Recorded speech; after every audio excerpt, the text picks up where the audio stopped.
할렐루야. 네, 오늘 좋은 날입니다. 우리 옆에 사람과 인사합시다. 오늘은 좋은 날입니다.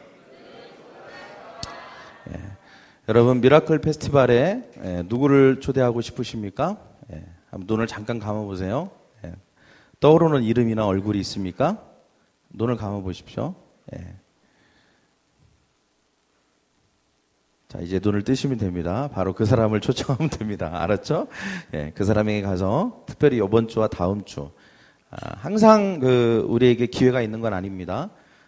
이번 주와 다음 주에 한번 우리 작은 모임이 있는데 여기 한번 와보지 않겠냐고 한번 말을 건네보십시오.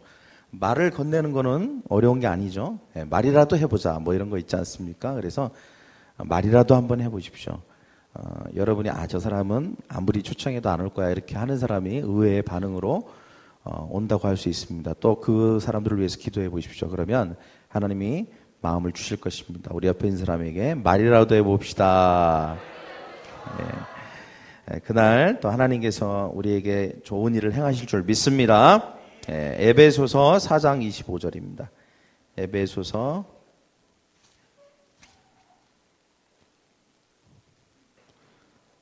4장 25절입니다. 신약성경 313페이지에 있습니다. 에베소서 4장 25절 부터 26절까지 앞에 나와 있죠? 같이 읽겠습니다. 시작. 그런즉 거짓을 버리고 각각 그 이웃과 더불어 참된 것을 말하라. 이는 우리가 서로 지체가 됨이라. 분을 내어도 죄를 짓지 말며 해가 지도록 분을 품지 말고 마귀에게 틈을 주지 말라. 아멘. 오늘 말씀 제목은 집을 병원으로 라고 하는 말씀 제목을 가지고 하나님의 음성을 듣기를 원합니다. 이번 한 달은 우리가 가정의 이름으로라고 하는 주제를 가지고 가정, 하나님께서 어떻게 우리의 가정을 축복하시고 또 우리의 가정이 더 점점점 행복하고 더 좋아질 수 있겠는가에 대해서 하나님의 말씀을 듣고 또 우리가 그것을 실천하는 달이라고 할 수 있습니다. 여러분 우리가 살다 보면 내가 나에게 화를 내거나 또 나로 하여금 화나게 하는 그런 사람이나 그런 사건을 많이 만나게 됩니다. 지금 온 국민이 사실은 세월호 사건 때문에 다 분노하고 있죠. 다 화나 있습니다. 그 뉴스를 들을 때마다 막 화가 치밀어 오르죠. 또 이제 봄이 되니까 미세먼지와 황사와 꽃가루 때문에 또 어떤 사람은 화가 날 수 있습니다. 알레르기가 심한 사람. 또 우리가 생활을 하다 보면 여러 가지 이유들 때문에 화가 납니다. 제가 얼마 전에 그 차를 저 앞에 그 음식물 쓰레기통 있는 차 댈 데가 없잖아요. 그래서 음식물 쓰레기통하고 그 쓰레기 봉지 버리는 곳 그에다가 차를 댔어요. 좀 그랬더니 누가 불편했나 봐. 거기에 쓰레기 버리고 음식물 쓰레기 버리는데 제 차가 있으니까 불편했나 봐. 그래서 거기다가 제 차에다 화를 냈어요. 어떻게 냈냐면 음식물 있잖아요. 음식물을 제 창문에다가 쏟아 부었어요. 그래갖고 그냥 창문에 온통 음식물이 묻어 있는 거예요. 그래갖고 이건 누가 실수한 게 아니잖아요. 일부러 그런 거잖아요. 그래서 누가 나 때문에 화가 심하게 났나 보다. 근데 저도 약간 화가 나더라고요. 그래도 그렇지 뭐 이렇게까지 할 필요가 있나 그런 생각이 들었는데 하여튼 그거 딱딱하게 굳으니까 세차장에 가서 닦이지도 않아요. 그래갖고 손톱으로 다 이걸 긁어갖고 빼느라고 아주 고생을 많이 했어요. 얼마 전에 뉴스를 보니까 여러분 운전하면 화나죠. 화날 일 많잖아요. 고속도로에서 운전하다가 화나면 이런 생각 아마 한 번씩 해봤을 거예요. 뭐냐, 저 사람 내가 화나니까 막 껴들게 하고 막 이렇게 하잖아요. 그러니까 앞에 가다가 확 급정거를 해갖고 내 차를 뒤에 받게 해버릴까 막 이런 생각 해본 적 있죠? 없어요? 그런 나쁜 생각 안 해봤어요? 저는 해봤는데 근데 그거를 실천으로 옮긴 사람이 있더라고요. 근데 뒷사람이 죽었어요. 너무 세게 부딪혀갖고 화가 많이 났던 것 같아요. 그래서 화를 냈는데 더 큰 재앙이 왔어요. 여러분 우리가 생활 중에도 여러 가지 우리가 화낼 일이 참 많이 있습니다. 또 운전 중에도 그렇고요. 또 부당한 대우를 받거나 회사나 또 우리가 한 일에 대해서 부당한 대우를 받을 기분을 들 때 또 누가 책임을 떠넘길 때 그리고 나를 무시하고 오해하고 또 비하하고 하찮게 여길 때 그죠? 나를 하찮이로 생각할 때 깎아내릴 때 그리고 비판하고 막 판단하고 내 감정을 무시하고 막 그럴 때 기분 나쁘죠? 여기 괜찮습니까? 여기 있는 사람들은? 기분 나쁠 수 있습니다. 그리고 화가 나죠. 계산대에서 줄을 서서 아주 오래 기다려야 될 때 식당 종업원이 되게 동작이 느린 데다가 음식이 나왔는데 다른 음식을 갖고 왔을 때 화가 납니다. 돈이 없을 때도 화가 날 수 있고요. 발가락을 찧었을 때 정말 화나죠. 막 가다가 발가락 찧었을 때, 화장실 줄이 너무 길 때, 그다음에 남편이 전화도 받지 않고 밤늦게 돌아올 때 여성분들은 화가 납니다. 입으려고 했던 옷이 아직 빨래통에 있을 때 화가 날 수 있습니다. 또 애들이 계속 칭얼거릴 때, 또 화를 참지 못해서 화가 나는 사람이 있습니다. 와, 나는 화를 참지 못해. 그러면서 화가 나요. 또 이외에도 여러 가지 참 화나게 하는 것들이 많이 있습니다. 근데 여러분, 이 화라고 하는 거, 이 표현은 여러 가지가 있어요. 분노, 짜증, 신경질, 이거 다 화라고 하는 이런 단어와 같이 쓰일 수 있는 단어들이죠. 근데 이 화는 그 자체는 사실은 선하지도 않고 악하지도 않는 중립적인 사실은 감정입니다. 감정에 이것도 일종의 하나의 감정이에요. 이 감정에는 긍정적인 특성도 있습니다. 그러나 또 부정적인 특성도 있습니다. 아까 그렇게 잘못된 일에 잘못된 동기로 화를 내면 잘못된 결과가 나올 수 있습니다. 또 긍정적인 특성도 있어요. 때로는 우리의 올바른 일에 화를 냈을 때 좋은 결과를 가져올 수 있죠. 그래서 예를 들면 성경에도 모세가 금송아지를 섬기고 있는 이스라엘 백성들에게 화를 냈죠. 그것은 당연한 화였습니다. 올바른 일에 화를 낸 것이죠. 예수님도 성전을 더럽히고 성전을 그냥 장사하는 소굴로 만들어버린, 강도의 소굴로 만들어버린 사람들을 향해서 그것을 뒤엎으면서 화를 내셨습니다. 이렇게 긍정적인 측면이 있는가 하면 부정적인 측면이 있다는 것입니다. 근데 대부분 우리가 화를 낸다라고 하면 긍정적인 것보다는 우리가 일상생활에서 우리가 손해를 보게 만드는 부정적인 것들이 참 많이 있습니다. 인신공격을 한다거나 아니면 비하한다거나 다른 사람을 탓한다거나 악의적으로 어떤 이 화를 이용하는 경우가 많이 있고, 또 그렇게 화를 내다 보면 반드시 어떤 결과가 나오냐면 죄를 짓게 됩니다. 죄. 그래서 이런 경우가 많이 있습니다. 그래서 여러분, 화를 우리가 생각할 때 마치 불과 같습니다. 불은 중립적인 거죠. 불은 잘 사용하면 도움이 되죠. 그죠? 맛있는 고기도 꺼 먹을 수 있습니다. 근데 그 불을 갖다가 얼굴에다가 확 쏘면 어떻게 됩니까? 심각한 화상을 입습니다. 그래서 이 불은 어떻게 다루느냐의 문제인 거예요. 이 화라고 하는 감정은 어떻게 다루느냐에 따라서 그것이 선하게 사용될 수도 있고 악하게 또 다른 사람에게 치명적인 상처를 줄 수도 있습니다. 그래서 우리가 이 화를 어떻게 다루느냐, 또 우리가 이 화라고 하는 감정이 뭐냐, 이것을 아는 게 되게 중요한데요. 그래서 우리가 화가 나면 보통 우리가 화염방사기 같이 스위치를 당기는 게 보통 사람들의 본능입니다. 그래서 불을 쏟아내듯이 우리의 감정 안에 있는 것들을 그냥 확 쏟아내버리는 것이죠. 물론 많은 경우에는 참고 또 조절을 하지만 그렇지 못한 경우가 우리는 많이 있습니다. 그래서 후회를 하죠. 내가 좀 참을 걸. 또 홧김에 그렇게 해서 또 평생 그것이 상처가 되고 후회하는 경우도 많이 있습니다.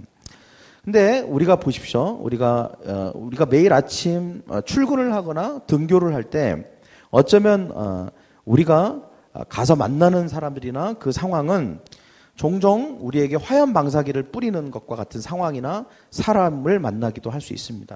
물론 때로는 가벼운 화상을 입을 수 있어요. 가벼운 상처를 입을 수 있습니다. 그러나 어떤 경우는 아주 심각한 상처와 심각한 화상, 3도 이상의 화상을 입고 집으로 돌아올 때가 있습니다. 그럴 때 우리가 집으로 돌아올 때 우리의 상태는 어떠냐면 몸은 멀쩡하지만 우리의 감정은 심각한 부상을 당한 것입니다. 화를 입은 거죠. 화를 입은 것입니다. 화를 그대로 아는 채로 집으로 돌아오게 됩니다. 그리고 나 역시 화가 나 있습니다. 그것 때문에. 그 상태로 집으로 돌아오게 되는 것입니다. 이때 우리 집은 어떤 곳이 되어야 될까요?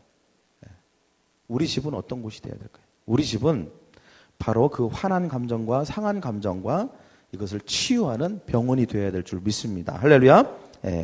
부상을 치료하는 곳이 되어야 됩니다. 그래야 우리가 다음날 정상적인 사회활동을 할 수 있고 또 다시 치료하고 또 가서 또 화염방사기로 맞을지라도 치료를 하고 가서 또 그 상황에 맞부딪히게 되는 것입니다. 그러나 우리의 가정이 과연 그럴까요? 항상 우리의 가정이 우리의 병원과 같은 역할을 하고 있습니까? 매일매일 우리가 당한 감정의 상처 또는 부상 이런 것들을 치유하고 회복하는 곳이 되고 있나요? 그러지 못한 경우가 참 많이 있는 것 같습니다. 오히려 부상당한 곳이 더 덧나게 하거나 더 큰 부상을 입힐 수도 있습니다.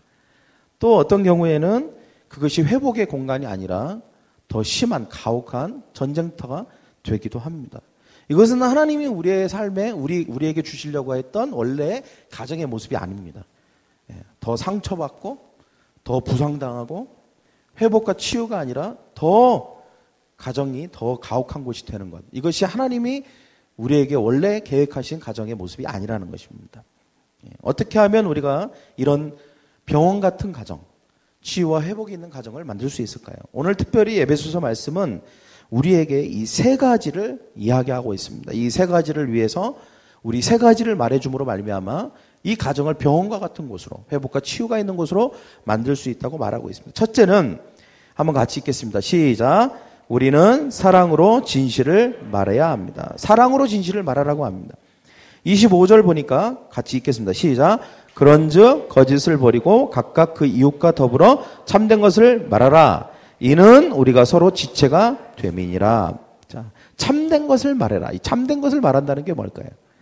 이것은 진실을 말하라는 건데 이 감정에 있어서 진실이 뭘까요?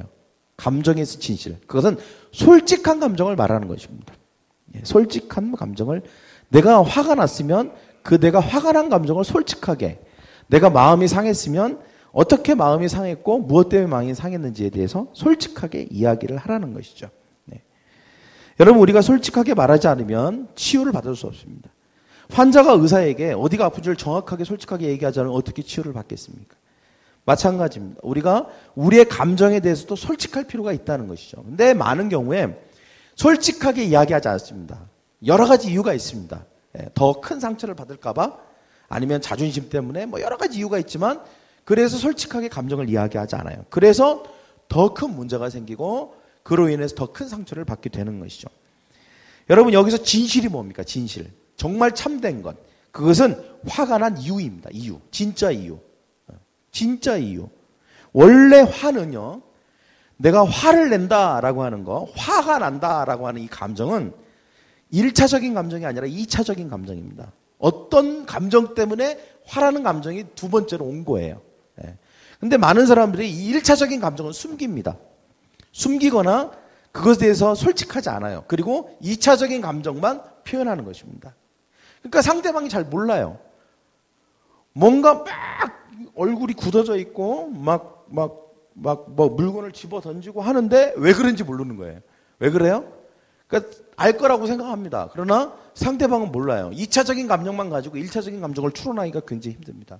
그것은 솔직하게 얘기해 주지 않으면 나 뭐 때문에 화가 났다라고 얘기하지 않으면 알 수가 없는 것입니다. 그래서 1차적인 감정 이것을 얘기하는 게 진실입니다. 이것이 참된 거예요.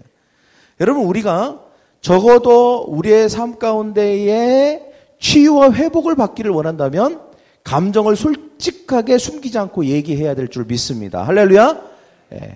그래야 우리는 서로를 믿고 상한 감정과 실망한 마음 이런 것들을 치유받을 수 있습니다. 물론 두렵습니다. 내가 이런 감정들을 얘기할 때 상대방이 나에게 어떻게 반응할까에 대해서 여러 가지 경우의 수가 있기 때문에 두려워요. 그렇지만 그걸 두려워하면 안 됩니다. 때로는 그것 때문에 충돌이 일어날 수 있어요. 내가 솔직한 감정을 얘기했는데 상대방이 그것을 그냥 수긍해주거나 긍정적으로 받아주지 않을 수 있습니다. 그렇지만 그것을 숨기는 것보다는 그 당시의 충돌이 나중에 엄청난 충돌과 회복되지 못할 정도로 심각해지는 것보다는 그 충돌이 낫다는 것입니다. 보통 신혼부부들이 그래요. 여러분, 신혼부부들은 감정에 별로 솔직하지 않습니다. 왜 그래요? 다 좋게만 보이고 싶은 거예요. 좋게만. 그래서 모든 것이 다 좋은 것처럼 이렇게 그냥 말하고 행동합니다. 그래서 뭐 이렇게 물어보면 당신이 원하는 대로 해. 그렇게 얘기하고 나는 아무 상관없어. 그렇게 얘기합니다. 근데 사실은 또 그렇지 않을 수 있다는 거죠. 계속해서 어떤 감정이 상하는 일이 있는데 그것을 표현하지 않으면 그것이 쌓여서 나중에는 실제로 이 상한 감정이 2차적인 감정인 화라고 하는 분노로 표현됩니다. 그때 가서 깜짝 놀라는 거예요. 왜 진작 얘기하지 않았어? 이렇게 얘기해도 소용없는 것입니다. 쌓아놓고 있다가 내가 얘기 안 하려고 했는데 그러면서 한꺼번에 터뜨려버려. 그러면 이제 엄청난 충격을 받아버리죠. 그죠? 그래서 뭐 또 네가 그럴 줄 몰랐네 그러면서 또 난리가 나는 겁니다. 근데 그런 일은 또 한 번 있긴 있어야 돼요. 왜 그렇습니까? 그런 충돌은 어차피 있게 돼 있습니다. 저를 따라해볼까요? 충돌은 어차피 있게 돼 있다. 예. 근데 큰 충돌을 일으키지 말고 여러분 큰 지진이나 아주 그냥 지진 강도 7.0 이런 거 하지 마시고요. 1.0짜리 지진을 꾸준히 일으키시는 게 차라리 낫습니다. 네. 어느 날 갑자기 그냥 확 터뜨려버리면 그건 너무 큰 충격이 되는 것입니다. 그래서 꾸준하게 작은 충돌들이 일어날 수 있어요. 그 왜 충돌이 일어납니까? 왜 갈등이 일어날까요? 그것은 관계가 더 깊은 관계로 가기 위해서 필요한 과정입니다. 그래서 여러분 신혼부부들도 감정이 상했으면 남편에게 아내에게 솔직하게 얘기하십시오. 할렐루야. 그러면 나중에 큰 대가를 지불하지 않아도 됩니다. 여러분 진실을 말할 때 중요한 게 하나 있습니다. 에베소서 4장 15절에 보면 오직 사랑 안에서 참된 것을 말하라고 그랬습니다. 자, 말을 할 때 진실을 말합니다. 내 솔직한 감정을 얘기해요. 근데 조심할 게 있습니다. 그게 뭐냐?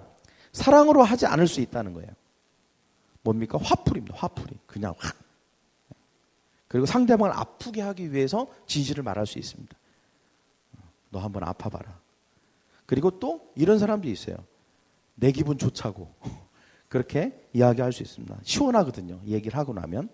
상대방의 기분 따위는 별로 중요하지 않습니다. 그래서 여러분 우리가 솔직하게 말할 때는 항상 중요한 게 있습니다. 좋은 동기를 가져야 됩니다. 저를 따라 좋은 동기를 가지고 하자. 네. 좋은 동기가 있어야 돼요. 그 동기가 무엇입니까? 사랑하는 마음이에요. 사랑하는 마음. 사랑하는 마음. 여러분 속담 중에 이런 말이 있습니다. 빈대 잡으려다가 초가삼간 다 태운다. 무슨 말인지 알죠? 네. 여러분 빈대를 잡으려고 하면 여러분 빈대가 그 집에 빈대가 문제면 뭐만 잡으면 됩니까? 빈대만 잡으면 돼요. 근데 그거를 초가삼간을 불을 내갖고 빈대를 잡는 것은 어리석은 것입니다. 마찬가지예요. 여러분 우리가 충돌이 일어날 때 또는 어떤 감정을 표현할 때 중요한 것은 그 사람의 행동과 말이나 태도에 대해서만 얘기해야지 그 사람 자체에 대해서 얘기하기 시작하면 안 됩니다. 예를 들면 이런 거죠. 너는 원래 그래. 이러면 그 다음부터는 할 얘기가 없는 거예요. 말 자체가 이어지지 않는 것입니다. 그러니까 당신은, 너는 이런 식으로 얘기하면 안 됩니다. 어떻게 해야 되냐면 너의 이런 행동 때문에 너의 이 말이 나를 상하게 하고 아프게 했다. 너의 이 행동과 태도가 나에게 좌절감을 느끼게 한다. 네가 그렇게 얘기하니까 내가 되게 무시당하는 기분이 든다. 네가 그렇게 한 그 얘기 때문에 나는 무시당하는 기분이 든다. 당신이 그렇게 나를 툭툭 건드니까 내가 되게 하찮은 사람처럼 여겨진다. 이렇게 얘기해 줘야 돼요. 분명하게 그 행동을 구체적으로 명시해서 얘기해야 되는 것입니다. 그렇지 않고 그냥 너 왜 그래? 너 인간이 왜 그래? 너 인간이 왜 이렇게 싸가지가 없어? 뭐 이런 식으로 계속 사람에 대해서 이야기를 하면 초가삼간을 다 태우겠다는 거예요. 네. 빈대를 잡으려다가. 여러분 그 문제되는 행동 하나를 가지고 얘기해야 됩니다. 할렐루야.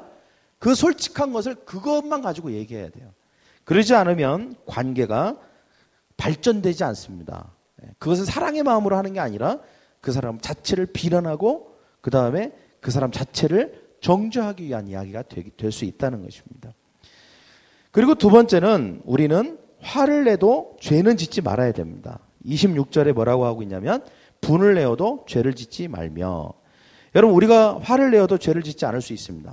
그러니까 화를 내라고 분명히 성경은 말하고 있습니다. 그러나 죄는 짓지 말라고 얘기하고 있어요. 그러면 화를 내는데 어떻게 하면 죄를 짓지 않을까?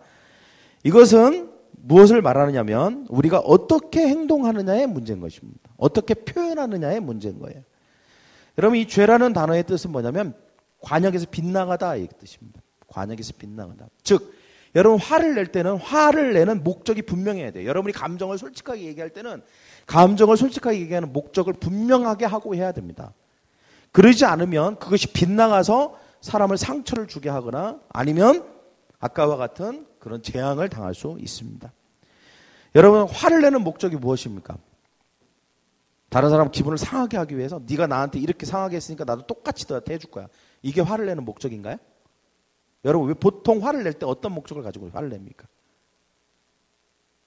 지금 생각하고 있는 거죠? 대답은 안 하지만 나는 왜 화를 내지? 왜 화를 낼까요? 그리고 내가 화를 냈을 때 결과가 어때요? 항상 관계가 증진되고 관계가 성장했다. 아니면 관계가 더 나빠지고 관계가 깨졌다. 어떤 쪽입니까? 내가 화를 내면 관계가 점점 나빠져. 그럼 여러분 화를 내는 표현에 문제가 있는 것입니다. 표현에 분명히 문제가. 그리고 목적에서 빗나간 거예요. 그러니까 자꾸 상대방이 더 상처를 받고 상처를 받는 것입니다. 화를 내는 목적은요. 관계 성장입니다. 저를 따라해볼까요? 관계 성장. 자, 표적이 있습니다. 우리가 화를 낸다. 내 감정을 솔직하게 얘기하고 그리고 그 감정을 솔직하게 얘기할 때 여러분 그것에 대한 표적. 그 목적은 뭐냐면 이것을 통해서 충돌이 일어날 수 있지만 충돌을 극복하고 결국은 뭘 바라봐야 되냐면 관계 성장을 바라봐야 됩니다. 관계가 성장이 목표예요. 그렇지 않고 단지 그 사람을 아프게 하기 위해서 네가 나한테 하나를 줘? 내가 너에게 두 개를 주리라. 이러면서 더 많은 상처를 주고 아프게 하고 이런 게 목적이 아닌 것입니다. 내 기분 좋자고 하는 게 아니에요. 관계 성장이 우리가 분노를 표현하고 화를 내는 목적이 되어야 될 줄 믿습니다. 할렐루야? 그렇게 화를 내십시오. 할렐루야? 그러면 여러분의 가정은 점점 더 좋아질 줄 믿습니다. 이것을 잃어버리는 순간 우리는 화를 내면서 죄를 짓게 됩니다. 반드시 죄를 짓게 돼 있어요. 심한 말을 하거나 아니면 해서는 안 되는 행동을 하게 됩니다. 보통 이렇게 바른 목적과 바른 시각과 바른 방법으로 화를 내지 못함으로 우리가 표적에서 빗나가서 죄를 짓는 경우가 많이 있습니다. 네 가지 경우가 있는데 첫째는 화를 폭발시키는 경우입니다. 이런 경우는 막 소리를 지릅니다. 고함을 질러요. 막 큰 소리를 질러요. 왜 그러면 다른 사람에게 두려움을 주기 위해서입니다. 막 이러면서 소리를 막 버럭 지르는 것이죠. 그리고 또 주로 또 하는 게 뭐냐면 물건을 집어던집니다. 옛날 우리 어르신들은 뭘 했냐면 밥상을 뒤엎었죠. 그죠? 팍 하고 밥상을 뒤엎습니다. 굉장히 이게 시각적으로 굉장히 효과가 좋다고 생각하는 거죠. 그럼 막 두려움에 휩싸입니다. 온 가족들이. 확실히 화났다는 걸 확실하게 보여주는 거죠. 그리고 책상을 꽝 치거나 요즘은 집어던질 게 휴대폰 같은 거 많이 잘 집어던집니다. 휴대폰 집어던지고 그 다음에 운전을 남자 같은 경우는 화가 나면요. 운전을 막 험하게 합니다. 저도 옛날에 그랬던 적이 있습니다. 문을 꽝 하고 닫고 나가거나 악을 쓰거나 고함을 지르거나 막 이렇게 합니다. 막 목에 핏줄이 막 서고요. 얼굴이 붉어지고 이런 경우가 있습니다. 이런 경우는 100% 다른 사람에게 큰 부상을 줍니다. 감정에 큰 부상을 주고요. 그 감정이 피를 질질질 흘리게 됩니다. 이런 경우는 절대로 올바르게 화를 표현하는 게 아닙니다. 그리고 목적에서 이미 벗어난 것입니다. 관계 성장을 위해서 그렇게 했다고 볼 수 없습니다. 이것은 관계를 깨뜨리는 결과밖에 나올 수 없습니다. 두 번째 경우는요. 화를 감춥니다. 여러분 화를 낸다라고 하면 보통은 겉으로 표현되는 것만 화를 내는 거라고 생각하지만 그렇지 않습니다. 화를 감추는 경우가 있어요. 이것은 뭐냐면 자신의 감정과 화를 마음속에 이렇게 감춰두는 것입니다. 문제를 일으키지 않으려고 하고 내가 화가 나지 않은 것처럼 이렇게 합니다. 그렇지만 표시는 단호하게 돼 있어요. 시무룩 하고요. 그 다음에 뒤로 빼고 짜증을 내고 경직돼 있습니다. 그러니까 나중에 이런 사람들은 이런 경우는 어떻게 되냐면 자기 자신에게 화를 냅니다. 그래서 다른 사람에게도 죄를 지을 수 있어요. 왜냐하면 이런 경우는 참다가 폭발하거든요. 결국은. 그래서 저 사람은 원래는 평상시 괜찮은데 한번 터지면 큰일 나. 이런 사람들이 있죠. 이런 경우입니다. 화를 잘 감추고 통제하려고 하지만 실제로는 감정이 안 돼요. 통제가 잘 안 됩니다. 언젠가는 터지게 돼 있습니다.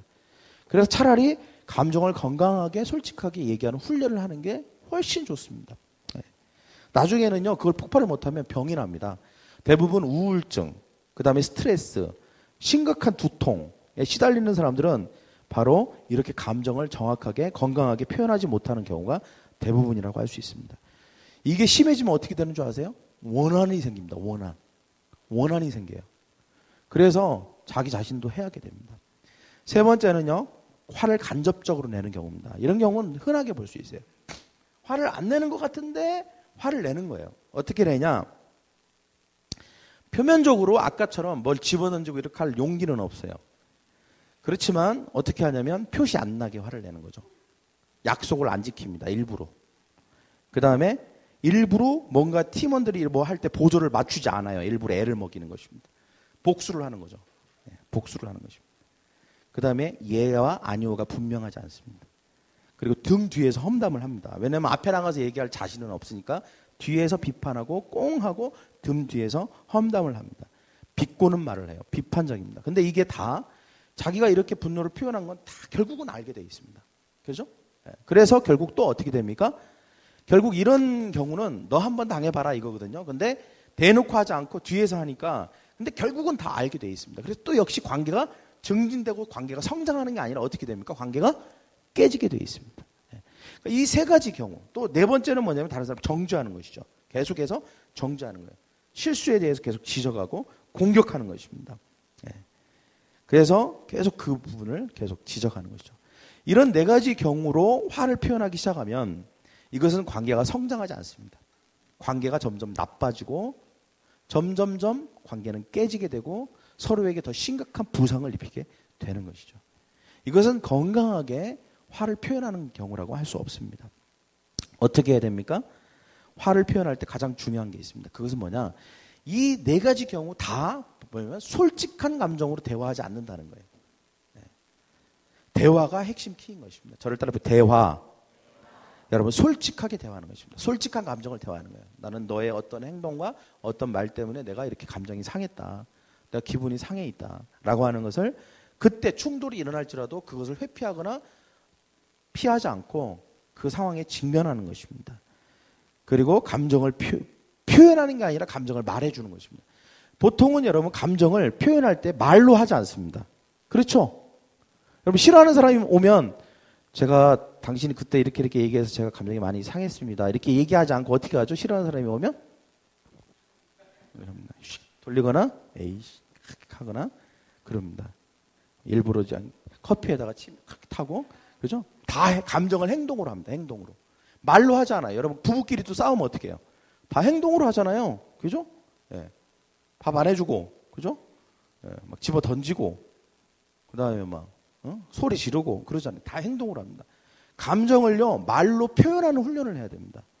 우리 옆에 있는 사람과 우리 부부라면 더 좋겠죠? 감정을 말로 표현합시다. 말로 표현해야 돼요. 나 지금 짜증났어. 이렇게 말로 표현할 수 있어야 됩니다. 나 당신이 이렇게 해서 나 진짜 짜증났어. 계속 당신 잔소리하니까 나 막 아무것도 하기 싫어졌어. 물론 거기서 돌아오는 게 내가 듣기 싶어하는 말이 아닐 수 있어요. 그렇지만 말로 표현하는 훈련을 해야 돼요. 그게 나중에는 관계가 더 좋아지게 되어 있습니다. 그렇지 않고 자꾸 행동으로 표현하잖아요. 그러면 여러분 행동은 잘 몰라요. 뭔지 정확하게 모릅니다. 특히 남자분들은 여자분들의 행동을 통한 그것을 파악하기가 되게 힘듭니다. 그래서 꼭 말로 표현하는 거예요. 이런 거 있죠. 꼭 말해야 아냐. 말해야 알아요. 여러분 이거 알아야 됩니다. 말해야 합니다. 말하지 못하면 이건가 저건가 이러다가 결국 못 찾아요. 한번 생각해보세요. 저는 그래요. 어떤 사람이 예를 들어 우리 교인들 중에서라도 어떤 사람이 말을 갑자기 얼굴이 어두워. 그러면 말하지 않으면 저 혼자 10가지 경우의 수를 생각합니다. 내가 혹시 지나가다가 뭐 말실수를 했나? 아니면 내가 뭐 이렇게 뭐를 이렇게 한다고 했는데 하지 말라고 해서 그런 건가? 내가 전번에 인사를 했는데 내가 안 받아줘서 그런가? 누구는 밥 사주고 누구는 얘는 밥을 안 사줘서 그런 건가? 10가지를 생각해요. 그럼 복잡해지는 거예요. 뭔지도 모르고 계속 고민만 하게 되고 오해하게 되죠. 그죠? 오해하게 됩니다. 그게 아닐 수 있잖아요. 제가 생각한 게. 그러니까 말을 하는 게 제일 편한 거예요. 그래서 여러분 말을 해야 됩니다. 할렐루야. 그리고 사랑의 마음으로 하는 것입니다. 자기 시원하고 다른 사람 괴롭히고 하기 위해가 아니라 관계를 성장시킬 목적으로 말을 해야 되는 것입니다. 그러면 여러분 이것을 내가 화를 내는 것을 통해서 분노를 표출하는 것을 통해서 관계가 성장할 줄 믿습니다. 여러분의 가정 또 이것은 여러분 교회 안에 셀이라고 하는 영적인 가정에도 똑같이 적용될 수 있습니다. 말을 하세요. 여러분 리더에게. 말을 하십시오. 나 언니가 그때 이렇게 얘기했는데 기분이 좀 안 좋더라. 얘기하세요. 그럼 대부분 100% 저는 그래요. 리더들은 100% 아 그래? 미안해. 내가 그때 모르고 그랬어. 이렇게 얘기합니다. 근데 얘기를 안 해. 얘기를 안 하고 전화 안 받고 그다음에 피하고 이러면 어떻게 알아요? 뭔지 어떻게 하냐고. 얘기를 하세요. 여러분 목사님 전화 우리 사모님이 서운한 거 있으세요? 없을 수가 없죠. 저거 인간인데 어떻게 없을 수가 있어요. 제가 센스가 좋고 그다음에 10가지 경우의 수를 정말 잘 생각하는 20가지의 경우의 수를 생각해서 그걸 하나씩 다 점검할 수 있는 능력이 있으면 괜찮지만 제가 그런 능력이 없는 것 같아요. 그러니까 때로는 모르는 것 같다 그러면 그냥 얘기하세요. 목사님 좀 이렇게 아니면 그걸 돌려서 얘기하세요. 왜 목사님은 나만 밥을 안 사주시나. 그럼 어느 날 목사님 저 밥 좀 사주세요. 이런 식으로 얘기를 하십시오. 어려운 겁니다. 쉽지 않습니다. 그렇지만 여러분 관계가 더 나빠지는 것보다는 좀 그때 좀 고통스럽고 자존심 상하지만 그걸 통해서 관계가 성장하는 게 훨씬 좋지 않겠습니까? 할렐루야. 세 번째는요. 서로 용서해야 됩니다. 26절에 보니까 해가 지도록 불을 품지 말고 마귀에게 틈을 주지 말라고 그랬습니다. 여러분 즉 상한 감정을 품고 있으면 그것이 쌓이면 관계는 반드시 깨어지게 돼 있습니다. 그래서 중요한 게 뭐냐? 아까도 얘기했지만 그때 해결하는 것입니다. 그때. 그러니까 그때 감정을 말하지 않으면 반드시 마귀에게 틈을 주게 돼 있습니다. 죄를 짓게 되는 것이죠. 그래서 어떤 감정이 들거나 화가 나면 그것을 솔직하게 사랑의 마음으로 얘기하는 것입니다. 그래서 상대방이 미안하다고 하면 그때는 그것이 네가 그 말이 진실이냐 이런 거 너무 따지지 말고 그냥 미안하다고 하면 그냥 용서해 줘야 됩니다. 많은 경우에 그래요. 미안하다고만 하면 다냐? 그럼 어떻게 해요? 그럼 어떻게 해야 돼요? 그럼 미안하다고만 해도 얼마나 굉장한 겁니다. 그것도 알고 미안하다고 하는 거잖아요. 그러니까 미안하다고만 하는 것 다는 아니에요. 물론 변해야 되죠. 그렇지만 거기까지 했으면 용서는 해줘야 돼요. 근데 네가 미안하다고 하면 다야? 뭘 미안한데? 이게 미안해. 내가 잘못했어. 그게 다야? 그러면서 계속 꼬투리 잡으면 안 되는 것입니다. 여러분 안 그러겠다고 하면 그냥 믿어줘야 돼요. 할렐루야? 근데 안 그러겠다고? 그래놓고 또 그랬잖아. 다음에도 안 그랬겠다고 하면 또 그럴 거지? 그러면 그거는 해결이 방법이 없어. 어떻게 하겠다는 거예요? 그거는 아예 관계를 성장시키지 않겠다는 거예요. 그래서 그냥 여러분 남편들이 아내들한테 미안해, 내 다시는 안 그럴게 그러면 일단은 거기까지는 용서해 줘야 돼요. 그리고 또 그러면 다시는 안 그랬겠다고 했지만 연락해서 또 그런 거예요. 그러니까 그때 가서 또 얘기해 주세요. 너 안 그랬겠다 했는데 또 그랬잖아. 근데 또 그때 가서 나 다시는 안 그럴게 그러면 그때 용서해 주세요. 그리고 또 그러면 더 믿어주세요. 그렇게 해서 여러분 사람은 단기간에 변하는 게 아니에요. 과정입니다. 사람이 변하는 과정이에요. 할렐루야. 언젠가는 지가 변하겠지. 변할 때까지 얘기하면 돼요. 여러분이 절대 아까와 같이 화를 내서 뭔가 변화가 일어났다. 그건 절대 여러분이 화내서 변화가 일어난 게 아니에요. 그것만 아세요. 그 사람이 성숙해서 변한 거예요. 여러분이 막 쪼고 막 그 사람에게 막 집어 던지고 그 다음에 막 두들겨 패고 그랬는데 얘가 변했어. 근데 그거는 얘가 그래서 변한 게 아니라는 것만 알아요. 분명히. 그 사람이 성숙한 거예요. 뭐 큐티를 열심히 했다거나 아니면 기도를 열심히 해서 그래서 자기 스스로 변한 거지 여러분이 절대 그렇게 해서 변했다고 착각하시면 안 돼요. 알았죠? 여러분 건강하게 화를 표현해야만 사람은 변합니다. 점점 관계가 나빠지게 돼 있어요. 반드시. 그렇게 하면. 그런데도 좋아졌다. 그거는 여러분의 역할은 하나도 없어요. 다 그 사람이 잘한 거예요. 그런데 여러분 예를 들면 잘못했어요. 다시는 안 그렇겠다고 했어요. 얘기했는데. 그럼 그때 용서해 주세요. 또 다음에 잘못했어요. 또 얘기하세요. 그리고 기도하세요. 하나님 저 사람 제발 변화시켜 주세요. 기도하시고 그 다음에 또 솔직하게 얘기하시고 자기 감정을 솔직하게 얘기하세요. 난 너무 힘들다 이것 때문에. 근데 또 다음에 그 사람 깨닫고 다시 안 그렇겠다고 해요. 그럼 또 용서해 주세요. 그러면서 여러분 계속 시간이 지나면 반드시 좋아지게 돼 있어요. 할렐루야. 그렇게 해서 좋아지는 것은 더 값져요. 더 행복한 가정이 됩니다. 근데 막 집어 던지고 막 그 사람 지적하고 비판해서 그 사람이 좋아졌다. 그거는 내가 좋아지게 한 것도 아니고 그렇게 좋아진 것은 반드시 나중에 앙금이 남습니다. 앙금이 남아요. 절대 그건 좋아진 것처럼 보이는 게 아니에요. 내 역할이 없기 때문에 하나님과 관계에서 좋아진 거기 때문에 내 역할이 없어요. 그래서 내 역할이 없기 때문에 언젠가 또 이게 문제가 또 다시 발생합니다. 그래서 여러분 반드시 용서해 줘야 됩니다. 우리는 연약합니다. 우리 서로 옆에 있는 사람에게 얘기합시다. 내가 당신을 용서해 줍니다. 지금까지 했던 모든 잘못을 다 용서해 주겠습니다. 왜 그래야 됩니까? 예수님이 우리를 그렇게 용서해 주셨잖아요. 예수님은요 1000번이면 1000번 다 우리를 용서해 주시거든요. 10,000번이면 10,000번 우리를 용서해 주시잖아요. 우리 잘 변화되지 않지 않습니까? 예수님이 원하는 수준에 한참 못 미치잖아요. 그런데도 예수님 앞에 나가서 우리가 회개하고 잘못을 고하면 하나님 예수님이 마치 그것을 기억하지 않고 전혀 그렇지 않았던 것처럼 우리를 용서해 주시잖아요. 우리도 예수님의 용서를 받은 사람으로 똑같이 그렇게 다른 사람을 대해줘야 하는 것입니다. 할렐루야. 그럴 때 우리의 삶은 물론 그 변화가 미미할 수 있어요. 그렇지만 점점 더 좋아질 것입니다. 할렐루야. 어느 순간 보면 이렇게 좋아졌구나. 이렇게 우리 가정이 회복이 됐구나 라고 하는 것을 경험하게 될 줄 믿습니다.